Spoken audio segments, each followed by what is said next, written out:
So I lived in the hospital for 11 days, and then I went home, and so my bedroom was upstairs, and my parents had moved my bedroom down onto the main floor of the house. I was sleeping on the couch because I couldn't go up and downstairs. And so I had basically for the last, 2 weeks kind of fallen out of bed and crawled over my wheelchair and pulled myself up. So it had at that point become more or less like a pattern. Yes. So I knew something was different in the way that it had taken place that morning. And I couldn't tell you how long exactly it was. Could have been 5 minutes, could have been 15 minutes. I don't know. I don't remember the sort of time frame, but I remember looking down at my toe and I wiggled it.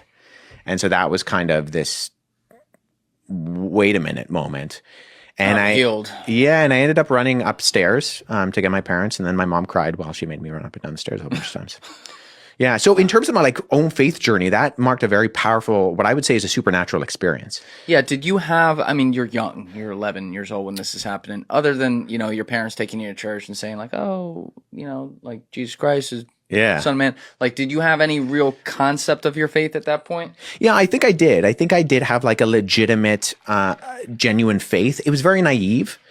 As an 11-year-old, faith probably is, me in particular. And this is why I think it's very important to, when you look at things like, this is kind of a separate subject, but faith healers and faith healers? Yeah. Have you ever heard of faith healers like Benny Hinn? And they have these big conventions, and they in the name of Jesus, they heal people with cancer. The devil will come out of you. Yeah. It's very showcasey. Yes. I have a little bit of a problem with that. Seen that. And one of the reasons why I have a problem with that is because often it's tied to these people's faith, where they'll tell them, your faith wasn't enough. That's why you didn't get healed.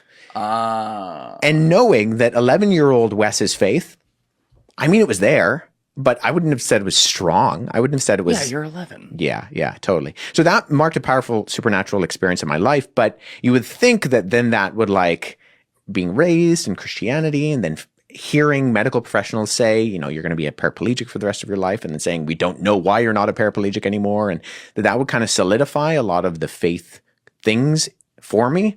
But I really struggled as a teen with some of the more intellectual questions. What do you mean intellectual? Well, intellectual questions in terms of I understood that my parents had raised me to believe something. And I didn't think that it was the worst reason to believe it, but I also didn't think it was the best reason. And so questions of who was the historical Jesus? Where did the Bible come from? There are other worldview perspectives that also make truth claims.